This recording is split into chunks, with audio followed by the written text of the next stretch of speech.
What's up, guys? Today we're going to talk about Miraidon EX, my thoughts going into the next format, as well as World, where I think this deck is going to end up, and how I've been playing it, contrary to how some of the lists have been playing it. So let's just hop right into it. Let's take a look at some of the Japan lists.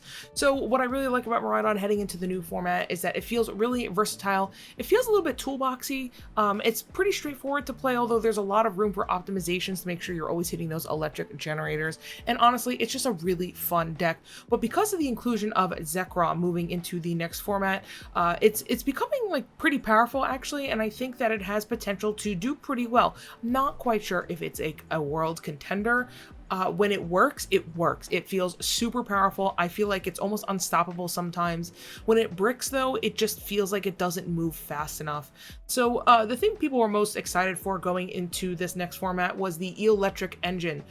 So you start out with the Dynamo, evolve it into the Electric, the stage 1, and basically once per turn, as many Electrics as you have, you get to take one electric energy from the discard pile and put it onto one of your bench Pokemon. So it's really nice to get these set up. Usually you run like a 2-2 line, you get it set up, and you can just keep taking energy out of your discard and freely put it onto your bench Pokemon. Then you hit those electric generators and you just get things set up. The problem that I'm having with it though is that Dynamo is just too easy to kill. It really feels super susceptible to Dragapult if you just have a slower start than they do. The second that the Dragapult's online, if you're not already online, you kind of lose. The only saving grace is the Zekrom EX, but we'll get into that in a second. One other way that you could play it without running the electric engine is with that Magneton engine. Now, truth be told, I haven't actually tested it with the Magneton engine. I've only done the electric. The issue with the Magneton one is that it's very powerful. Let's just pull that up really quick. So its ability, Overvolt Discharge. Once during your turn, you may attach up to 3 basic energy cards from your discard pile to your electric energy in any way you'd like. If you use this ability, this Pokemon is knocked out. I'm pretty sure it works exactly the same as the Duskull line, so your opponent will take a prize card. However, you are accelerating 3 basic energy to your bench Pokemon any way you like, in addition to also using your electric generator. Maybe you're using Levincia to grab things out, although I don't think that's like a super great way to do it. I do think that this is a great engine for this deck. I just don't like that you have the knockout portion. One thing you have to consider though is that we are getting the side hook promo that Japan has had for a little bit.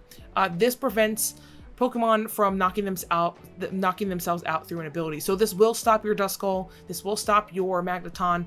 I don't know how much this is going to see play, because Duskull is really only being played right now in a couple of decks, mostly Charizard.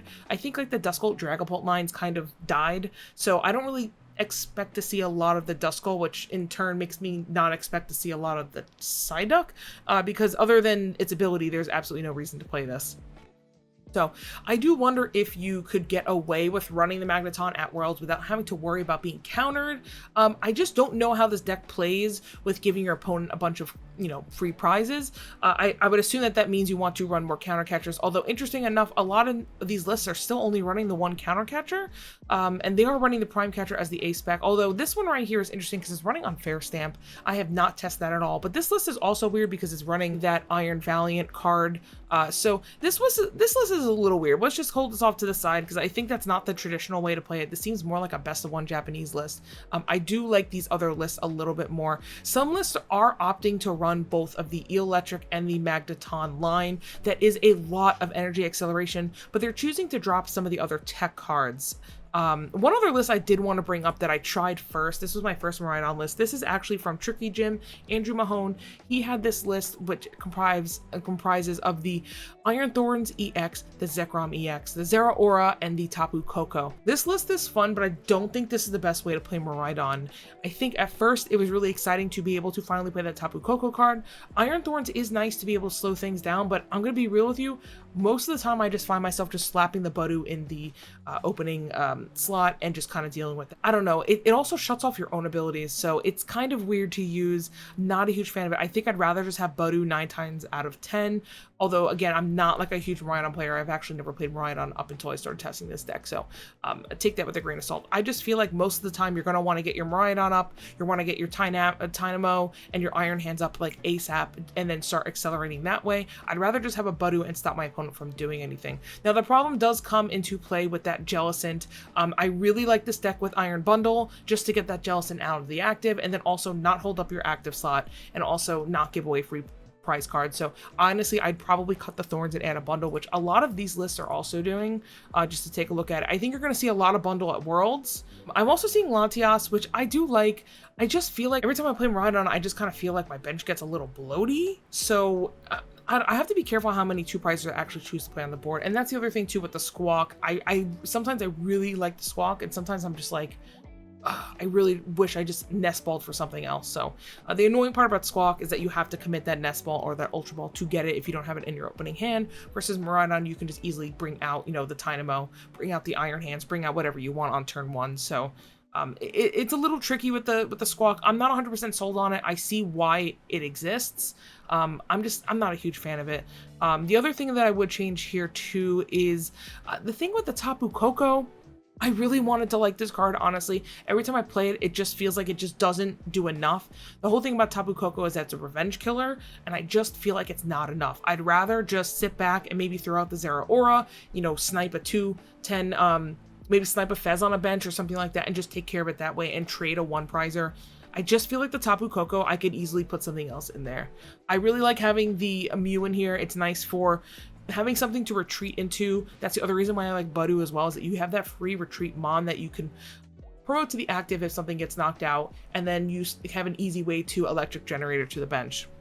Now, the biggest debate that I've been seeing on here is, do you run the Zekrom EX or the Blood Moon Ursaluna? I have not done enough testing with this. They each do slightly different things, right? Zekrom is an infinitely scaling hitting Pokemon, depending on how many, not infinitely, but it depends on how many prize cards your opponent has taken. So it eventually gets to a point where it's basically one-shotting almost everything except for some of these megas, right, that are going to be coming out. But with Blood Moon Ursaluna, it only takes 1 or maybe even no energy to actually get the attack off, but you're hard stuck at 240. Now, the thing about Zekrom is, even though it hits harder depending on how many prizes your opponent has taken, it also costs 3 energy, and I just find that late game, I'm out of electric generators. Usually my electrics are dead by now. Getting all 3 energy onto the Zekrom late game is kind of annoying. That's the only problem that I have with it. But the thing is, I actually like it better than the Ursaluna, especially because if you're running a second Miraidon, you can just use its ability to pull it out later in the game. So I don't know, that's something that, like, I don't think you need both in the deck. I definitely think you commit to one of them, and I still kind of lead the Ursaluna route, but I like Zekrom a lot and I do want to test it. So those are just some of the changes that I would make to that deck in particular. But if you take a look at some of these lists that are coming out of Japan, you're actually going to start seeing some Zapdos EX, which is interesting because I feel like this is a card that's like never really played. And I just wanted to pull it up here. So basically its ability, if this Pokemon has any lightning energy attached to it, it has no retreat cost. So the nice thing about this is that you can have that Pokemon that you can just pivot in and out of. Manually attaching one energy is really not that hard in this deck because you usually run a high count of the energy anyway, so that's nice. But really, its attack is actually pretty interesting. For 3 lightning energy, it does 120 damage to the active, and this attack also does 90 damage to one of your opponent's bench Pokemon that has any damage counters on it. So it's a little situational, right, because you have to hit something with a damage counter already on it.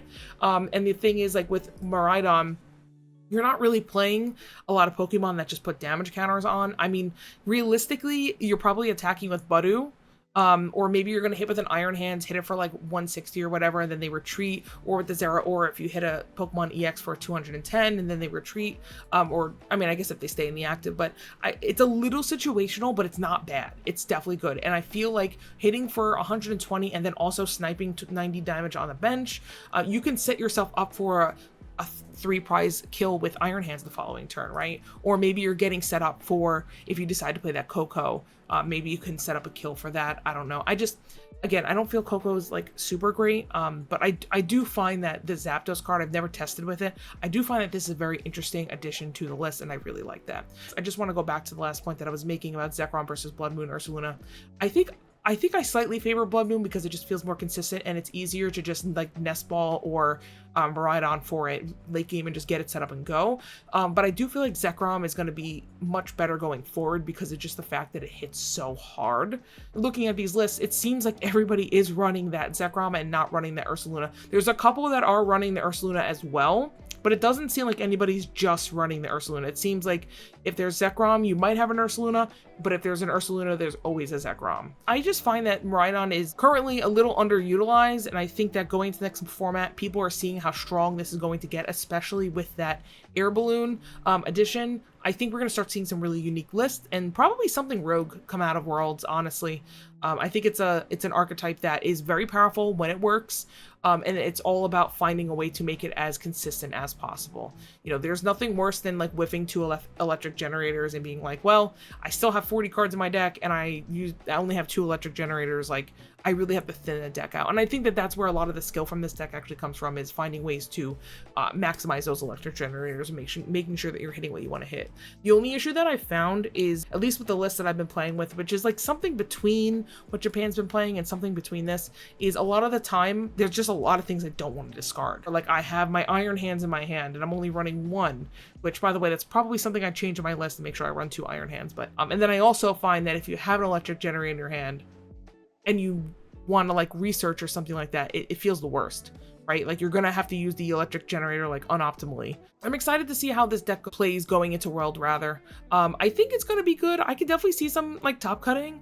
I don't think it's a World's winner. I'm not sure how its matchup is into Guardy, but I still feel like it's pretty good. And you know, nobody really thought Miraidon was going to do well last Worlds, and then Jesse Parker took it to what, 4th, so, or 3rd, whatever he ended up coming in. So I really think that this deck has potential in the right hands, and it's another deck that I think you're just going to see playing bundle as well, which is going to help with a lot of those matchups. I know it's like kind of random that I'm mentioning this now. I wanted to mention earlier, I really think you're going to see a lot of bundle going into Worlds, just like you did last year. Jellicent, it doesn't want to see it, but it has ways around it, and it can make it work. And maybe that's why you start seeing a Thorns come back in, because you put the Thorns in the active, and then you are able to set up your bench. Maybe you start running a Turos to get rid of the Thorns, because unfortunately I think Thorns has a 4 retreat cost. You're going to start relying on your switch or on your Prime Catcher to get that out of the active, and I don't really like that. So I wonder if you run Turos, or I wonder if you run more switches or something. Probably not Turos, probably switches. But anyway, that's my thoughts on Miraidon. If you've been testing it out, let me know in the comment section below. I definitely want to get more gains with it, and then maybe I'll reevaluate this going into Worlds. But thanks guys for watching. If you like it, leave a thumbs up, leave a comment down below, and I'll see you in the next video.